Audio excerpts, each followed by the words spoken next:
Hello and welcome back to the Road to 2000s. My name is Caleb and I will be your driver on this journey.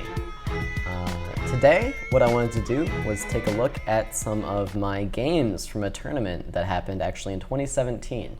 So a couple years ago now.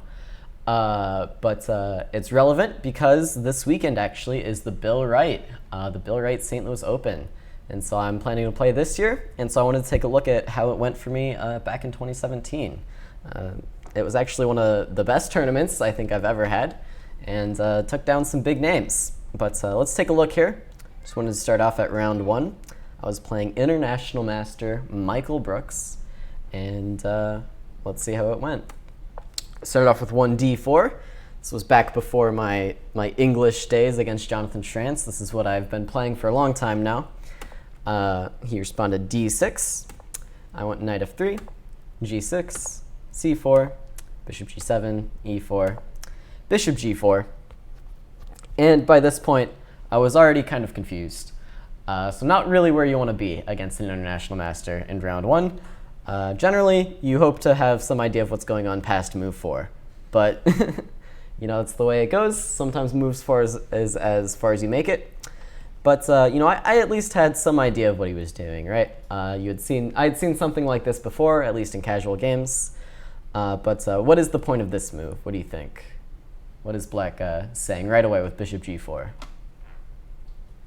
He's trying to attack d4. Yeah, that's right. He's giving up some light square control by threatening to take this knight, giving up his light squared bishop in exchange for control over these dark squares, specifically d4 and e5. So, you know, I kind of knew what to expect moving forward. You know, moves like knight c6, moves like e5, you know, and those are pretty much the main two moves that would attack the d4 square. But, you know, so basically I knew he wanted to put a knight on this square. So my next few moves were kind of aimed at preparing for this to come forward. So first I played bishop e2, simply breaking the pin. So now, you know, I'm saying, okay, if you want to control the d4 square, you're going to have to at least give me this bishop. You're not going to be able to just pin me. He goes ahead and does play this knight c6 move. I play bishop e3, defending the dark squares, e5, d5. So I have to give up control now because there's no way for me to really control this square another time. Yeah, so I mean, it's why Black played this way. It works as a plan. He takes away my dark squared defender for his light squared bishop, and he gets control of this square. So I could take on e5, but that doesn't really look as good to me, so I just played d5. Just intuitively, this is what I thought would be the best way to continue. So he does go ahead and capture on f3 here. I recapture, and he gets control over this square. So this was the whole point of the way he had played in the opening, is he gets to have this nice knight on d4, but you know, it didn't come for free, right? He kind of spent some time bringing this bishop out and trading it off for the knight, and he did have to kind of stunt his own bishop in order to control this square. He stuck his bishop kind of behind this pawn. So what you often do when you're not sure of the opening is just try to play natural moves. What you fall back on usually is those standard opening principles. So I didn't do anything too crazy. I just developed my knight. He played knight e7, and okay, I guess now I did go a little bit nuts. So what do you think is going on here for both sides? What are some ideas?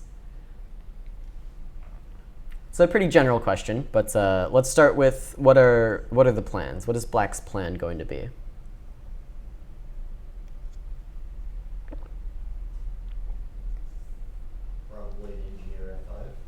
Yeah, he's a couple things he can choose from, right? One big thing is the classic King's Indian attack with, you know, this f5 and f4, following up with g5, g4, and, you know, stuff like this, stuff we've seen before. So if I were to castle, you know, maybe I'd be walking into something like this.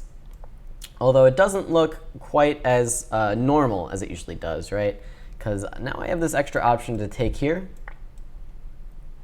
And after maybe putting some pressure here, something like c5, and now I can take here. And all of a sudden, your standard attack isn't really looking so standard anymore, right? You don't have any of these normal ideas that Black usually has. Because, you know, I just get to open the e file and this would be kind of radically different from the normal King's Indian plans.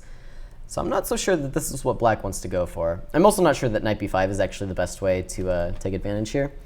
But this idea of taking on d4 and taking on f5 is going to be kind of awkward for black to deal with if he goes for this plan. So maybe black wants to try something else here.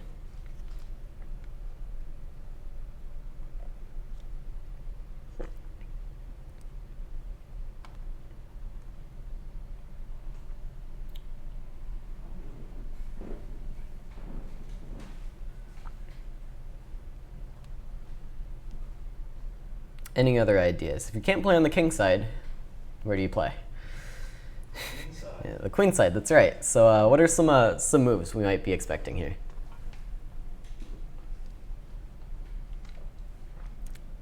On this half of the board. What was that? C5? Yeah, so c5 is probably how black wants to start. So let's just put it on the board. And then maybe an a6, b5 pawn break could be something he's trying here. Something like this could be black's plan. Just expanding on the queen side and trying to find play over there. But that's not to discount this f5 idea, because this is also something to keep in mind. And so now we have an idea of some plans black might be doing. What can white try and do here?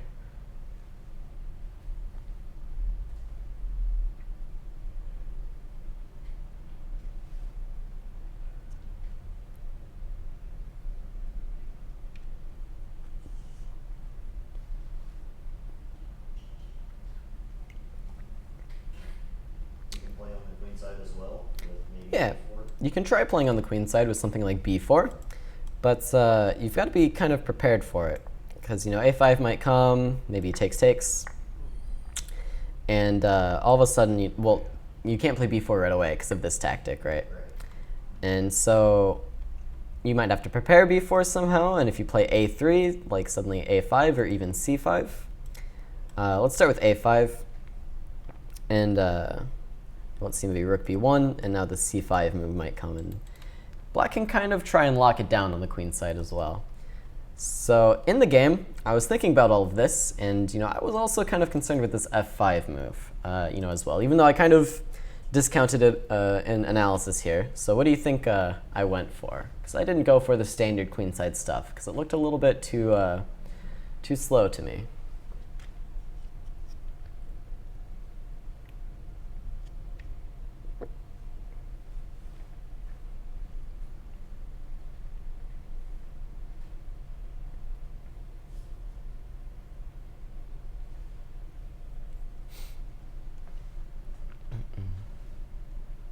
What do we think?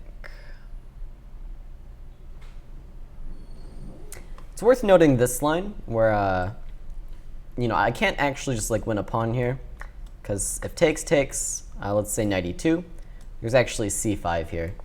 And this change of structure isn't actually so favorable for me, because I give up this kind of important e5 square, and I'm opening up the scope of this bishop. But that's certainly an idea to keep in mind for later. But okay, so what I did, I wanted to play on the king side. I wanted to stop this f5 move, and now that he got rid of this light squared bishop, I wanted to try and make use of my own bishops here, trying to look at some king side squares. So I haven't yet committed to castling, so what I did was actually play g4, locking down this f5 square and trying to push forward on this side of the board. And by this point, I was well out of known theory that I knew, but this is actually how most people have played this position. I'm in good company here. I think Shirov actually played a game like this, where he went g4, and so yeah, I mean, it turns out it's a pretty decent move. So yeah, this is an important idea to keep in mind in these structures, I guess, especially with this light squared bishop off the board. You can kind of start expanding over here on the king side as white sometimes. So okay, it continued with c5, locking in that knight. I continued with h4, just following my plan. And after a6, bishop e2. And this idea is, of course, just giving this pawn some mobility, as well as no longer tying down this queen, right? Someday I might want to play queen d2 and attack this bishop. And I'd rather not lose a bishop on f3 when I do that. So bishop e2, I'm actually still following, I think, quite a few games here. Just one, okay. But, you know, this guy knew what he was doing, probably. Mr. Lubomir. But okay, so bishop e2, rook b8, queen d2. And this is actually quite pleasant for white. You know, if you ask the engine, it likes advancing right away a bit more, but after queen d2, you know, things are still good. So let's see how it continued with queen a5. And now, of course, what is black threatening with queen a5?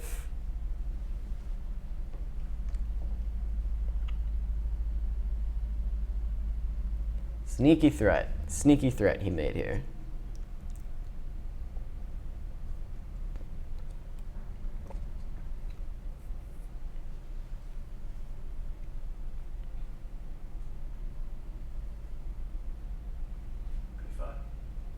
He's not, well, not b5. b5 eventually, but he's actually threatening to win material if I don't do something about it. For example, in the game I played h5, and this allows black to do something here.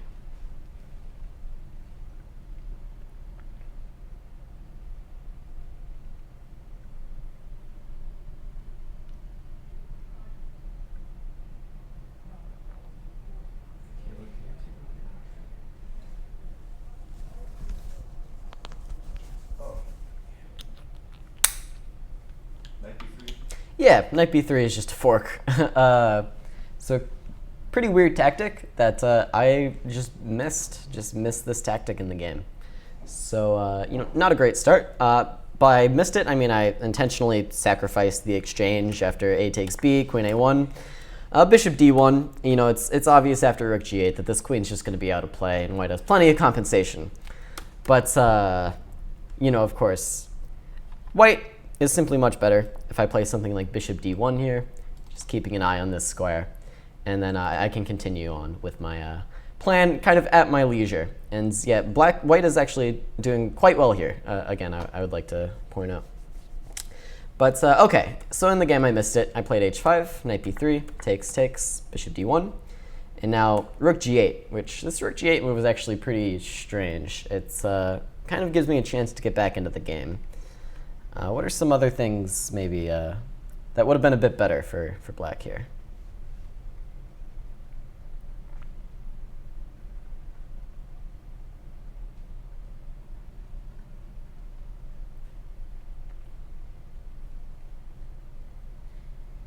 It's kind of tough to find a move, right?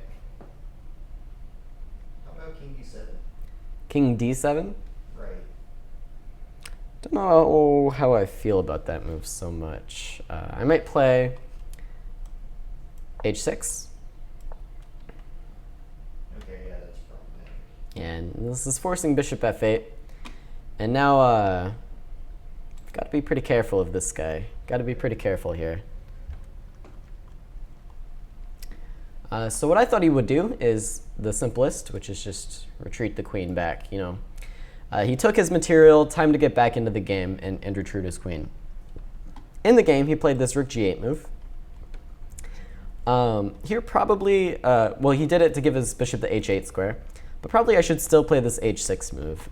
Instead, I took, and he captured back. So he vacated the h file, so I wanted to make use of it. And now, let's see. There's only really one way here for white to try and kind of stay in the game, try and claim some compensation. It's pretty interesting.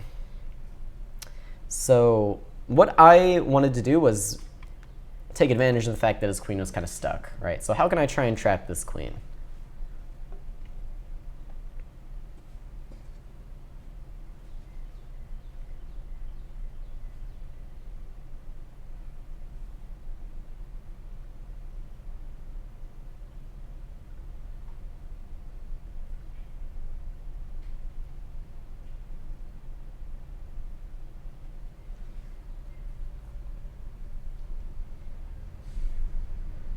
What can I try and do to trap this queen? So someone in the YouTube chat suggested castles, but this just allows him to retreat, right? And now I've just opened the h file and taken my rook off of it, which doesn't make too much sense. Not what we want to be doing. Knight A4. Yeah, so knight a4 is the most natural way to do it, right? You just block off this retreat square, and then the queen can't escape. But there's kind of one problem with this move, right? So if you play knight a4, maybe black plays b5, right? So b5, and suddenly you just have to move back, right? There's no way to really stop it. So this is what led me to the correct move, which I actually found in the game. So I need to have some answer to the move b5 before I play knight a4. So how can I, change the position in such a way that I can kind of stop this b5 idea from cutting me off?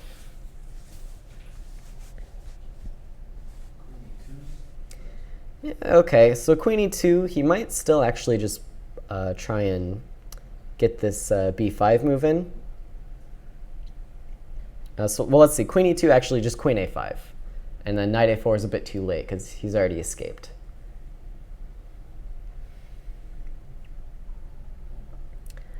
So yeah, the YouTube chat has some interesting ideas. The YouTube chat is suggesting b4. But I'm not so sure what the point is. So b4, pawn takes.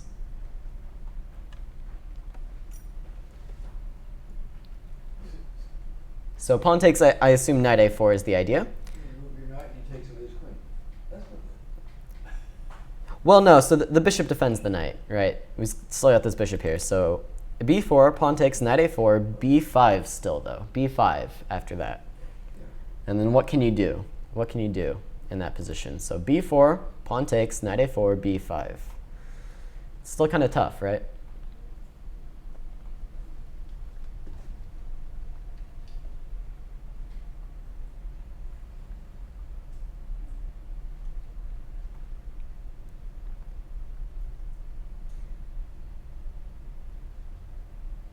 Hello, Jacob Sanders. Hello in the YouTube chat. Any ideas? b4, pawn takes, knight a4, b5. Seemingly forcing our knight to move away again. Yeah, all right, YouTube's got it. YouTube's got it. So the idea is this rook is undefended. So we play this b4 move. For one, kind of opening up our bishop, and secondly, allowing, after pawn takes, knight a4, our queen to come into the game. So if b5, we can actually just take on b4 here. And now this rook is kind of unfortunately misplaced, and this queen is going to stay a little bit stuck for longer. So I actually managed to find this in the game, thankfully. And so after this happens, this is the line that we followed. He continued with a5, forcing the queen back, or not forcing the queen back. The queen can't come back, because now we have queen takes a4. So forcing the queen to come into d6, actually. And after rook d8, I played queen b6. So this is now a sacrifice of my knight, which he accepts. But I go ahead and simply castle. Trying to stay calm, make use of the fact that this queen is still stuck. And after queen a2, now all of a sudden it's time to really figure out what we can do here. So in the game, I'm kind of terrified. I'm down a full rook against an international master, but I had the feeling I should be winning somehow. So what do you guys think? Do you think white has a chance to win, or well, certainly there's chances, but do you think white should be winning, or do you think black has some way to escape here? Let's try and calculate it out. What can we do?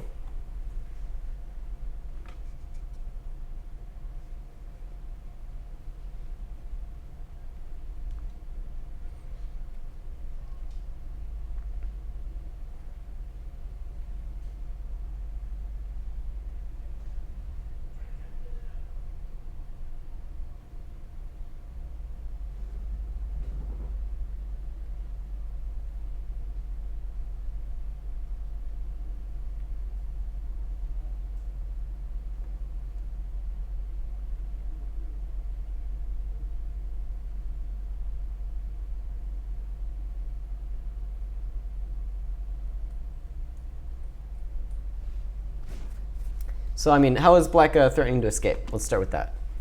How's black trying to get out?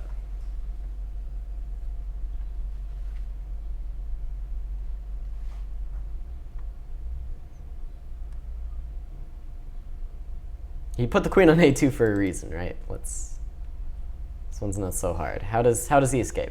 Can't run C4. Yeah, he takes this pawn on c4. Takes the free pawn. So I wanted to do something about it. So I started with queen b5, king f8. And now what to do?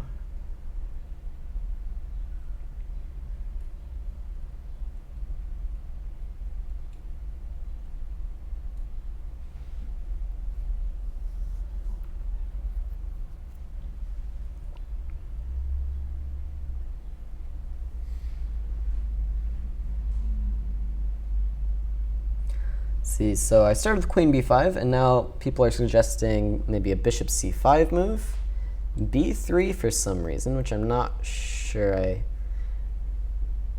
entirely understand. So the problem with b3 is it's giving him all of these squares to run to as well. We kind of want to keep those locked off.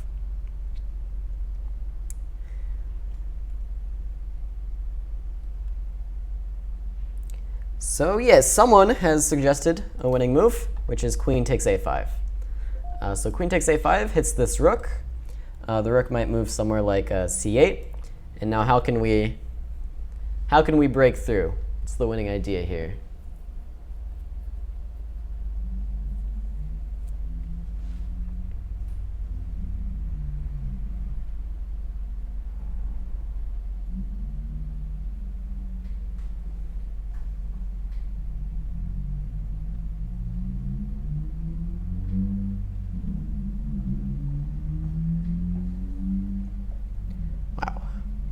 People suggesting every move under the sun.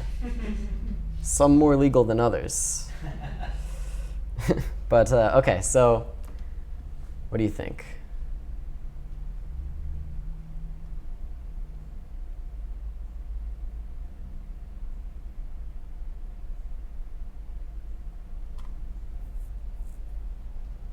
It's a tough game. It's a tough position.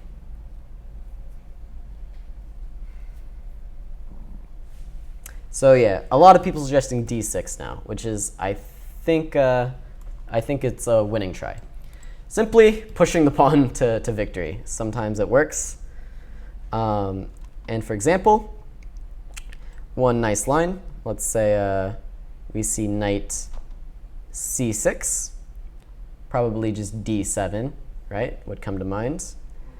And then if something like, just rook d8, blockading the pawn, what do we have here?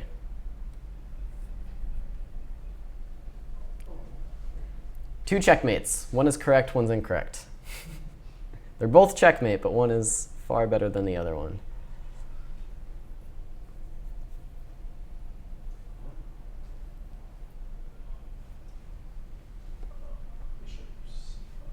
All right, that's the wrong checkmate. But it is still checkmate, so you get some points. Why is it wrong checkmate? Well, because this one is much funnier.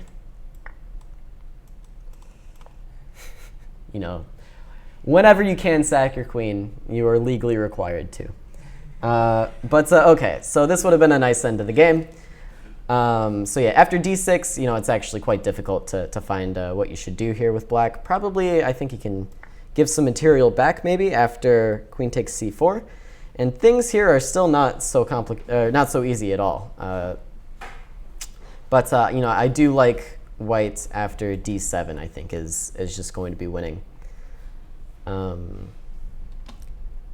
Yeah, for example, I think you might have to play like queen d3 just to stop this from being checkmate. And then already, if nothing else, I can take here. And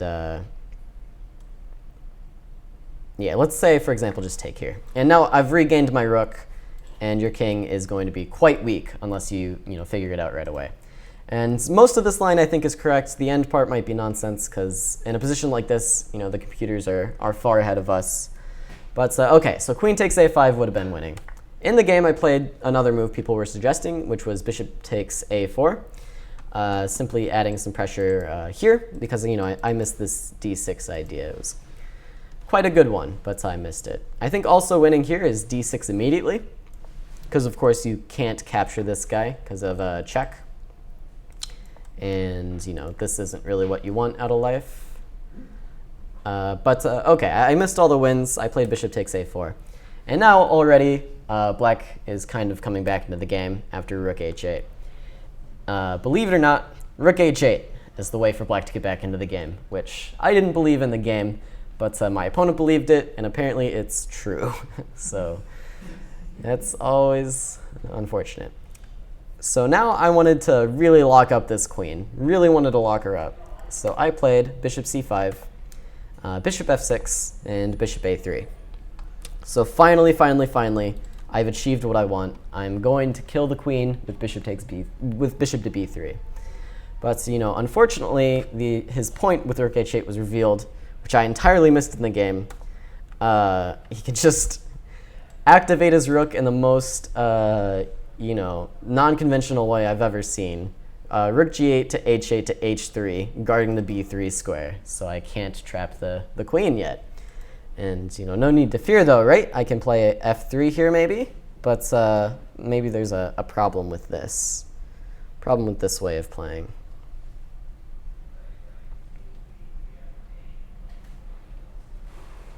So it's not so obvious right away, but while I'm busy trapping his queen, he's going to be doing some stuff of his own. He can check you on G3. Yeah, I mean, he can check on g3, but that's not so dangerous, right? I can just maybe block, or not block, but, you know, move my king. You can sack this rook, and then he can bring this queen up to the first range. Okay, he could sacrifice his rook. And this was something that concerned me in the game a little bit. This might have been the reason I didn't play this line. But actually, you know, it's not so clear, right? This bishop's still hanging. You can take here. I can take here. Let's look at this check and follow down the line. And I think maybe I can escape over to the queen's side. Hopefully. But yeah, it's kind of unclear. That's a good point. Actually, here, there's actually one way, only one way for black to win the game.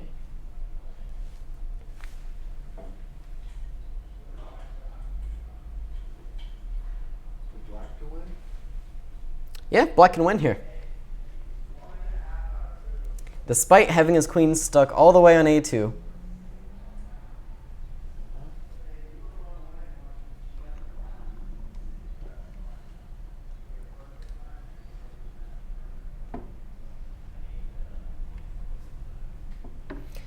I wouldn't be surprised if you guys don't find this, because it's beyond my scope as well.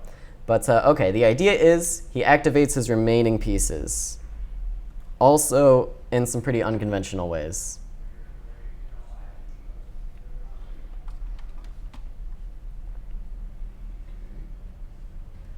Knight's not going anywhere. Yeah, this knight's stuck. This bishop has some ways into the game, but it's not going to help immediately. So what pieces does that leave? You get your king on G7, you get that other rook into play. Yeah, so king g7, winning the game.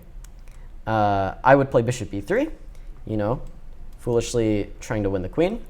But after rook h8, let's see what's going on here. Bishop takes a2. Rook h1 check. Rook h2 check.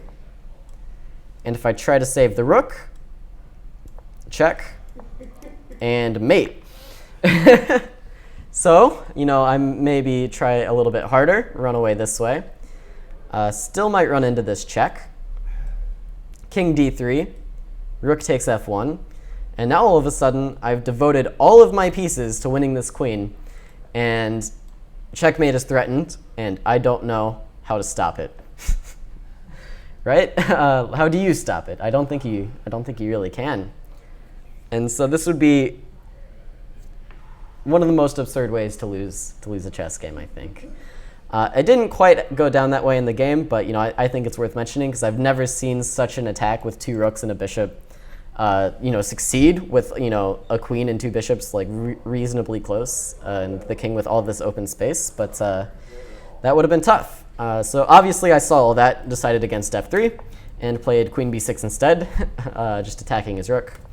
And so now he plays, again, the winning king g7, daring me to capture this rook, which is a dare I accepted, because if I don't capture the rook, you know, I'm pretty much dead lost anyways. So I took, and now queen c4, bishop takes e7, bishop takes e7, queen takes e7. And now, you know, I was very low on time by this point, but, you know, I was like, hey, wait a second, you know, maybe I'm going to survive this. But after queen takes, checkmate is threatened, I have to play f3. And after queen e2, I threw in the towel, because there's no way for me to stop checkmate from happening. You know, the best try would be rook f2, but of course now what does black play? Couple ways to win, but yeah, queen e1 I think is fastest. If the king comes up, we have checkmate here. If the rook comes back, checkmate up here. And so I ended up resigning this game. But yeah, that was like, I think, the second International Master I ever played. And so it was a crazy game, I think. And yeah, I mean, I was like plus 50 at some point, but just couldn't find it. Couldn't seal the deal. So yeah, you know, what a start to a tournament though, right?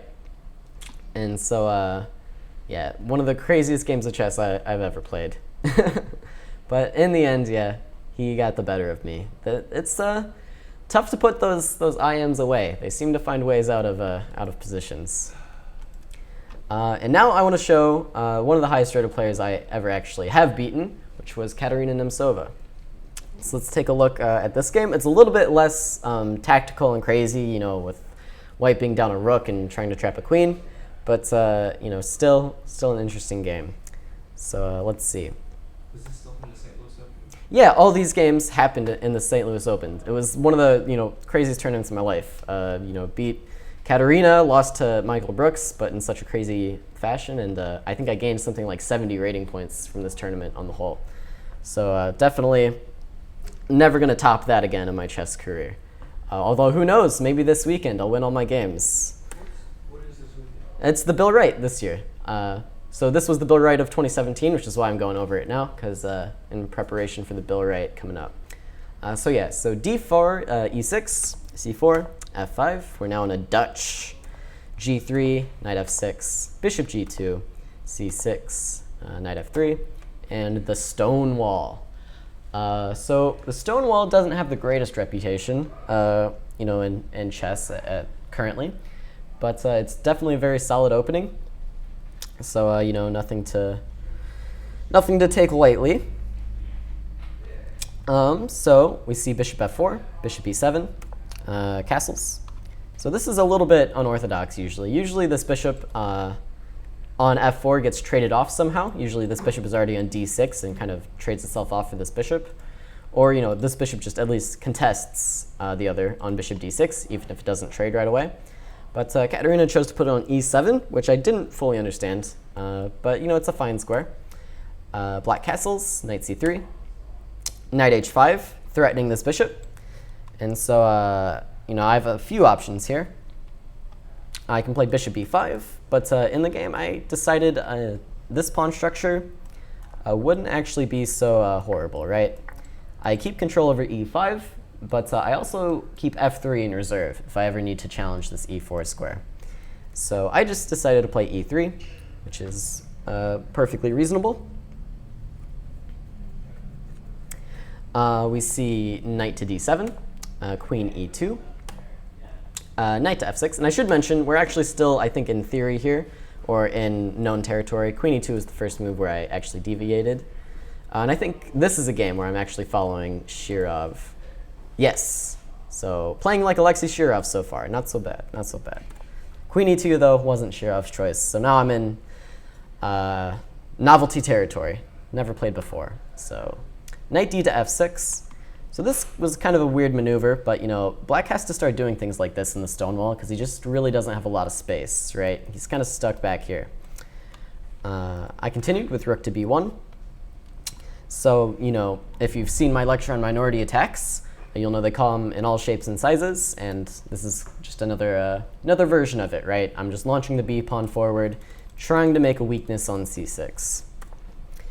Black tries to prevent this by playing a5. And already, actually, things are kind of awkward for black. I think I really prefer white's position here. So maybe something had gone wrong in the opening for Katerina. I'm not sure where exactly, but maybe some of these weird knight maneuvers weren't so good. I just continued with knight a4. So I'm preparing to play c5 maybe and bring this knight into b6, where it can cause some trouble. And now Katerina hit me with d takes c4. So this is a move you actually don't often see in the Stonewall, because it really does a lot to open up this bishop's scope. So, you have to be pretty careful if you're going to play something like this. But of course she had an idea. So, I mean, what happens if I just recapture normally?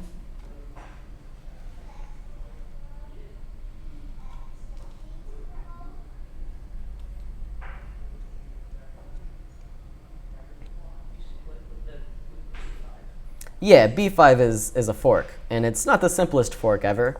I do get to capture here, but now after bishop d7, I think I am, he's defending his rook, he's attacking my queen, he's defending his pawn, well, sorry, she in this case, and so I would be losing a piece.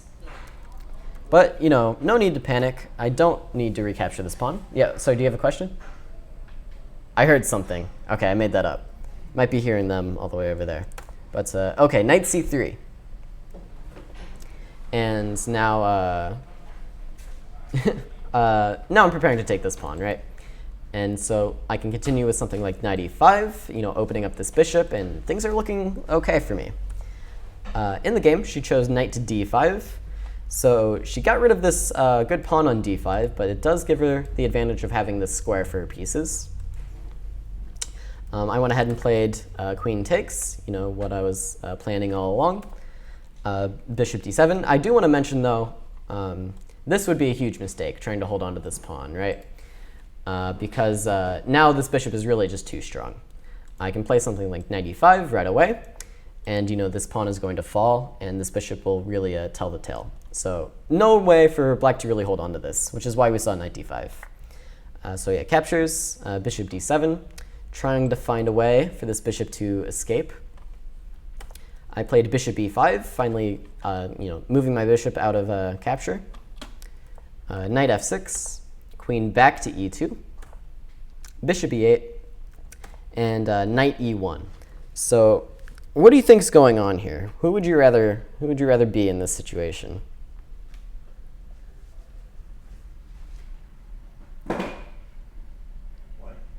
Yeah, I definitely preferred white. I was kind of confused how I had managed to get such a position against, like Katerina, who's obviously a very talented and experienced player. But, I was more than happy with it, right? So why is white better? Let's talk about it. Space. Yeah, it's a lot of this central space, Black would love to be able to put a piece on e4, but he just doesn't have control over that square anymore. And a lot of that comes from this pawn capturing on c4. And a lot of it comes from this move, which I might not ever really have to play, but it's nice to have it kind of in reserve to guard this square if I ever really need to. The other thing that comes to mind is with the removal of this d pawn, this pawn becomes a lot more weak, and this diagonal becomes a lot more weak. So it's quite obvious how white wants to continue here, right? White wants to just open up this queen side, put his pieces on good squares, and just attack some of these weaknesses. Whereas for black, it's not so obvious what you want to do. Perhaps you want to bring this bishop out through h5, but then, I mean, it's just one bishop, right? And what is it really doing over there? It's not really attacking any weaknesses or anything. It might be more active than on e8, but not really with a good purpose. So in the game, she did play bishop h5, queen d2, and now b5 was her try. So rather than letting me advance on the queen side, she's advancing herself. But of course, what does this leave behind? What huge weakness does she have to deal with? C6. Yeah, c6, and that's going to be a problem for kind of the rest of the game. So already I think white is just kind of winning. Because there's really nothing black can try to do here to try to unravel. You know, it's just this is going to be a permanent weakness, this is going to be a permanent weakness, and white really hasn't made these kind of weaknesses yet. So unless, you know, black has super active pieces, which she doesn't, it's not gonna be good. Not gonna be good. So knight to d3, the most natural one, making sure this square doesn't fall to you know, black's hands. She advanced further with b4, which of course allows knight a4, and now this square is, you know, firmly under my control. So knight to d7, rook bc1, rook c8, and now I simply double. And this position is, it's kind of the perfect picture of what's going on here, right? I don't know if I've ever seen so many black pieces cramped on, you know, the back row here in second row. It's kind of everybody's huddled in the center trying to, you know, keep this weakness here together and this weakness together, and it's quite obvious that, you know, white should be winning here, I think. In the game, she chose rook f7, which may be a minor improvement off the back rank, but you know, maybe a necessary one.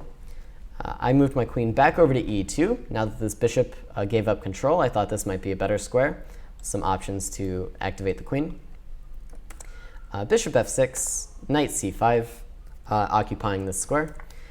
So of course this is under threats, and it's not so easy to defend it, right? You can't play a rook e7 because of bishop d6, I think.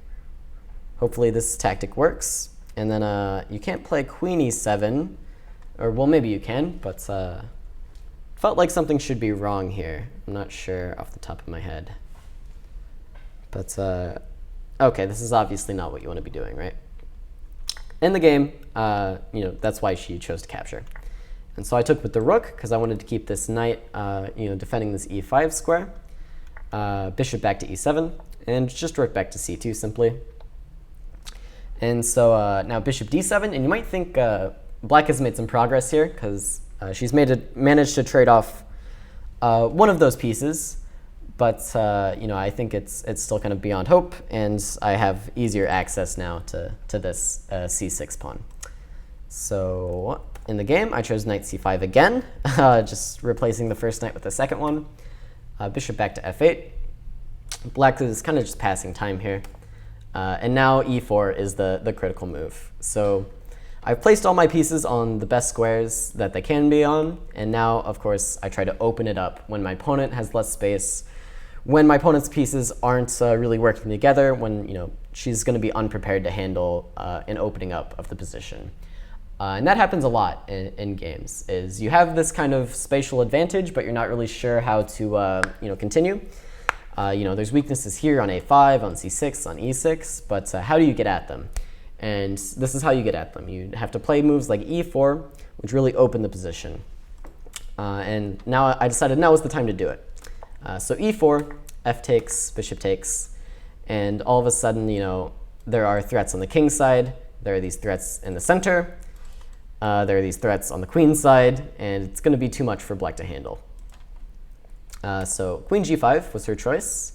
I simply played knight takes d7, rook takes d7, and all of a sudden, you know, this pawn has been left behind.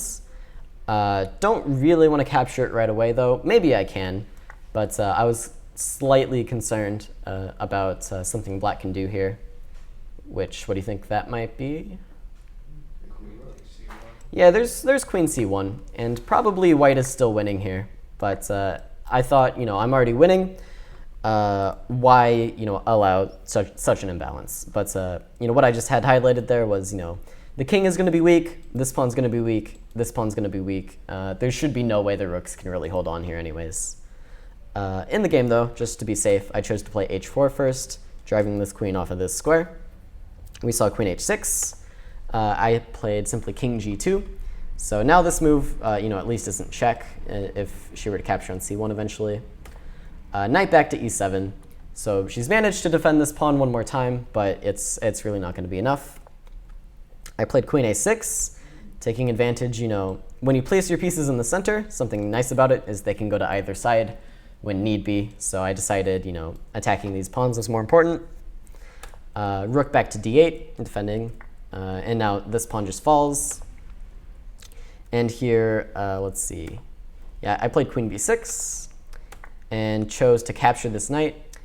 Probably I should just start taking pawns like this. But I kind of made it hard on myself after queen b6, queen g6. Black has made a single threat. And probably what I should have done is just kind of step out of it, either with king g1, maybe king h2, and just stepping out of any checks.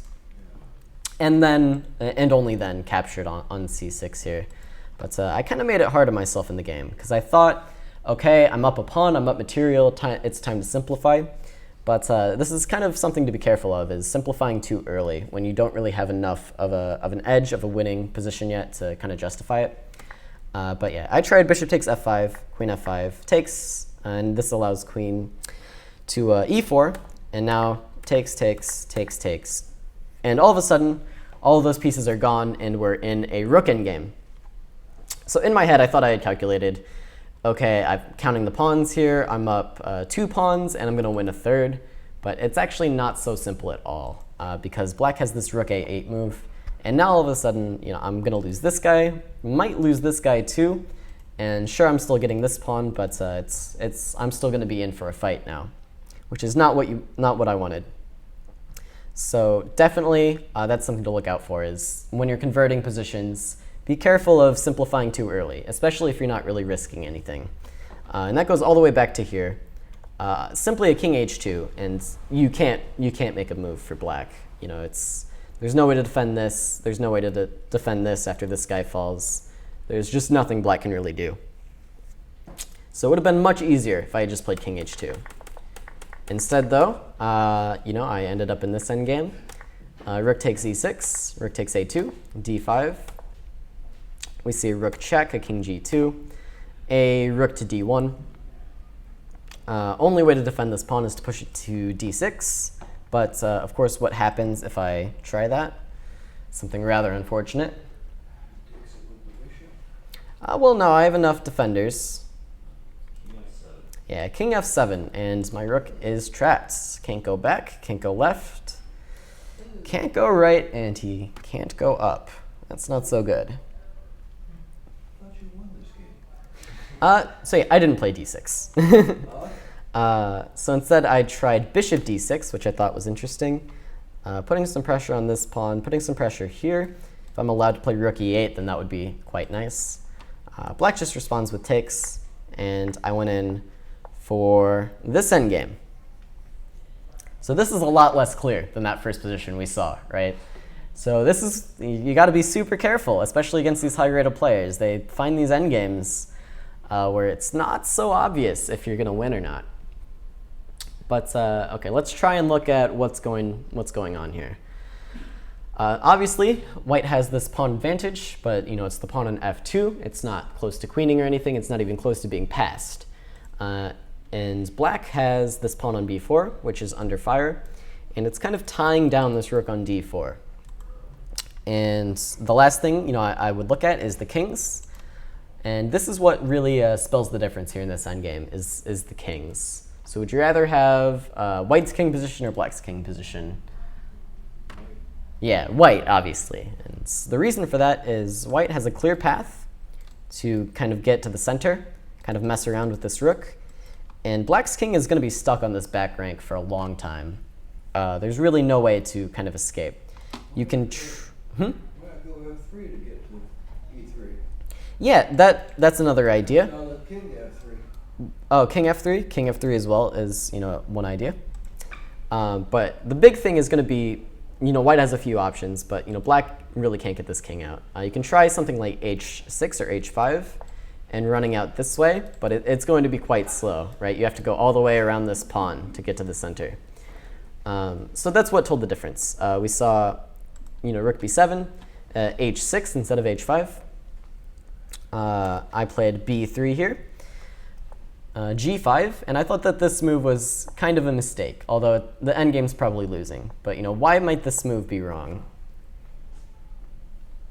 What's wrong with this?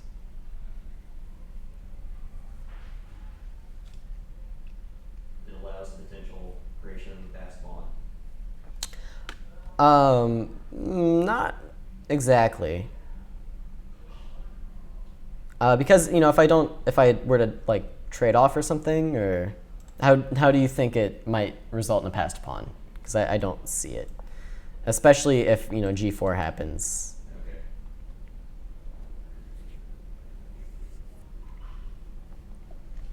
So now the king is completely cut off. Yeah, that's exactly right. Now there's no way for this king to get off the back rank. You can't do it. And in addition to that, this pawn on h6 is now going to be weak. So I'm always going to be threatening a rook h7 at some moment, at the right moment, and then I can take here and push my h-pawn, hopefully, in a perfect world. So of course, in an endgame where you're trying to win, do you want to trade pawns or keep pawns on? Keep them on. You need more queens, more pawns, more queens. So I played h5, avoiding a trade. King g8, so stopping this rook h7, but of course, bringing the king even further away from where he needs to be. So now, of course, I just try and get the king in. King f3 here would now be a mistake because of check and takes. So I went the other way, king f1, but black found this nice try, rook to e4, cutting this king off. And so now is kind of the moment of truth. How does white ever make progress? Because if you do try to come back to g2 and say, now I'm going to go to f3 since you're not here anymore, black simply repeats. So you need something here. You push your F1. Yeah, that's actually what I did in the game. So you can attack this rook with f3. If the rook comes this way, now we get our king in the game. And the more complicated one is, what if rook e3? What do you want to do here? Take his B pawn. Yeah, you take the b pawn. You lose this pawn with check. But now we have a passed pawn. And it's quite far away from where black's king is going to be. And our king, actually, which is kind of important, still has a path into the game. So this is actually dead lost for black now. And this is what happened in the game, I think. So king h3, trying to get the king in. Some moves were played. And now, what's the best way to kind of advance for white? I think a lot of things are winning here. But one way is quite easy. It's kind of tough to win with the rook stuck in front of the pawn, right? But there's an improvement to be made. Your king to F5. Yeah, sure, king f5, but then maybe, Walking him back to the... let's see, maybe we just start checking. And you can get all the way over here, Yeah, he will be. but then you want to go up maybe. But once you start doing stuff like this, I'll grab this pawn maybe, and then try and come back to defends, which, it's not perfect, but white might be winning after king f5 actually. Just gave away the move, that's my bad. But yeah, so king f5 might be winning. But first things first, I wanted to have the perfect world where I keep pressure on this pawn, keep this pawn defended, and actually be threatening to take this pawn rather than giving up my pawn. So I gave this check and played b6. So a few advantages now. My pawn is one square further, one square closer. My rook can defend this pawn and attack this pawn, and this king is entombed. So How'd you do that? yeah, just simply rook g6 check. It's all you needed. And so this is over now. The game continued. Check, check, g4, and of course no need to worry about this pawn because this one is gonna tell the tale. Brought the king over, brought the king up, and I don't know where she might have resigned here. She might have resigned a couple moves earlier, but that the rest was fairly easy. So yeah, that was another crazy game. One of the highest rated players I've ever taken down, and a little story about this game, which I don't know how happy she'd be with me sharing this story, but the weekend before the Bill Wright St. Louis Open, Katerina was actually our GM in residence here at the club. And me being it's a couple years ago, I'm still a big chess enthusiast, want to get better, want to improve. So I think, okay, maybe I'll take a lesson with the GM in residence here at the St. Louis Chess Club. So the weekend before the tournament, I had actually taken a lesson with Katerina, and then lo and behold, the tournament comes. I get paired with her, and things go my way. So it must have been the best lesson of my life, is what I always say. She's just such a great teacher that she passed on all of her wisdom, all of her experience, and managed to help me out in the game.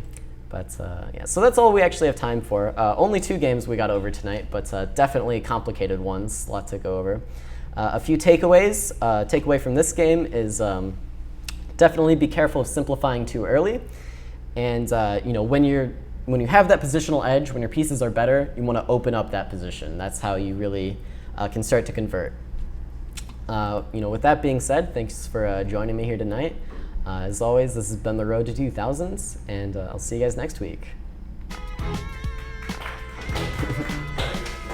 All right.